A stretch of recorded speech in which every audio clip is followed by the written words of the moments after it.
Hi friends, K15 ಫ್ಲೇವರ್ಸ್ನ ಇವತ್ತಿನ ವಿಡಿಯೋದಲ್ಲಿ extra ಬೆಲ್ಲ ಅಥವಾ ಸ್ವೀಟ್ ಯಾವುದು ಹಾಕ್ದೇನೆ ಹಲಸಿನ ಹಣ್ಣಿನ ದೋಸೆ ಮಾಡ್ತಾ ಇದ್ದೀವಿ. ಇದಕ್ಕೆ ಬೆಲ್ಲ ಹಾಕದೇ ಇರೋದ್ರಿಂದ ಹಲಸಿನ ಹಣ್ಣಿನ ಪರಿಮಳ ತುಂಬ ಚೆನ್ನಾಗಿ ಗೊತ್ತಾಗತ್ತೆ. ಹಾಗೇನೆ ಇದು ಒಂಥರ ಖಾರವಾಗಿರೋ ಹಲಸಿನ ಹಣ್ಣಿನ ಹಪ್ಪಳದ ರುಚಿ ಕೂಡ ಬರುತ್ತೆ. ಮೊದಲು ನಾನು 2 ಕಪ್ ದೋಸೆ ಅಕ್ಕಿ ತೊಗೊಂಡಿದ್ದೀನಿ. ಇದನ್ನು ಕ್ಲೀನಾಗಿ 2 ರಿಂದ 3 ಸಲ ತೊಳೆದು 4 ಕಪ್ ನೀರು ಹಾಕಿ 4 ರಿಂದ 6 ತಾಸು ಇದನ್ನು ನೆನೆಯೋದಕ್ಕೆ ಇಡ್ತಾ ಇದ್ದೀನಿ.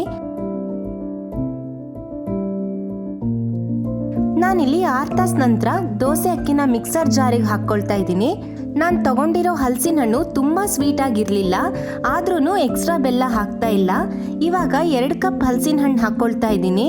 ನಂತರ ಇದಕ್ಕೆ 1 ಟೀ ಸ್ಪೂನ್ ಜೀರಿಗೆ, 1 ಟೀ ಸ್ಪೂನ್ ಉಪ್ಪು, 1/4 ಟೀ ಸ್ಪೂನ್ ಇಂಗು, ಹಾಗೆ ಖಾರಕ್ಕೆ ಅಂತ 5 ರಿಂದ 6 ಗಾಂಧಾರಿ ಮೆಣಸು, ಅರ್ಧ ಕಪ್ ನೀರು ಹಾಕಿ ನುಣ್ಣಗೆ ರುಬ್ಬಬೇಕು. ನೋಡಿ, ನಾನು ಗ್ರೈಂಡ್ ಮಾಡ್ಕೊಳ್ಬೇಕಿದ್ರೆ ಎಷ್ಟು ಬೇಕೋ ಅಷ್ಟೇ ನೀರು ಹಾಕ್ಕೊಂಡಿದ್ರಿಂದ ಈ ಬ್ಯಾಟರ್ ಗಟ್ಟಿಯಾಗಿದೆ. ಫಸ್ಟ್ ಇದನ್ನು ಒಂದು ಪಾತ್ರೆಗೆ ಟ್ರಾನ್ಸ್ಫರ್ ಮಾಡಿಕೊಂಡು ಕರೆಕ್ಟಾಗಿ ಕನ್ಸಿಸ್ಟೆನ್ಸಿ ಬರೋ ತನಕ ನೀರನ್ನು ಸ್ವಲ್ಪನೇ ಹಾಕ್ಕೊಂಡು ಮಿಕ್ಸ್ ಮಾಡಬೇಕು.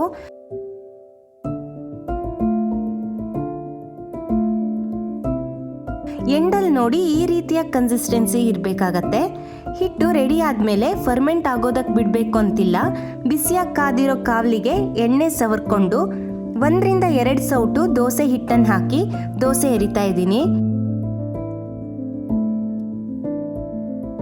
ನೀವೇ ನೋಡ್ತಿದ್ದೀರಾ ಎಷ್ಟು ತೆಳುವಾಗಿ ಬೇಕಾದರೂ ಇದನ್ನು ಎರ್ಕೋಬೋದು. ಇವಾಗ ದೋಸೆ ಕಾವಲಿನ 1 ನಿಮಿಷ ಮುಚ್ಚಿ ಬೇಯಿಸ್ಕೋಬೇಕಾಗತ್ತೆ. 1 ನಿಮಿಷದ ನಂತರ ಇದಕ್ಕೆ ಎಣ್ಣೆ ಸವರಿ ಹೀಗೆ ಸ್ವಲ್ಪ ಕೆಂಪು ಬಣ್ಣ ಬಂದಮೇಲೆ ಕಾವಲಿಯಿಂದ ತೆಗೆದ್ರೆ ಹಲಸಿನ ಹಣ್ಣಿನ ಹಪ್ಪಳದಷ್ಟೇ ರುಚಿಯಾಗಿರೋ ಹಲಸಿನ ಹಣ್ಣಿನ ದೋಸೆ ರೆಡಿ ಆಗತ್ತೆ.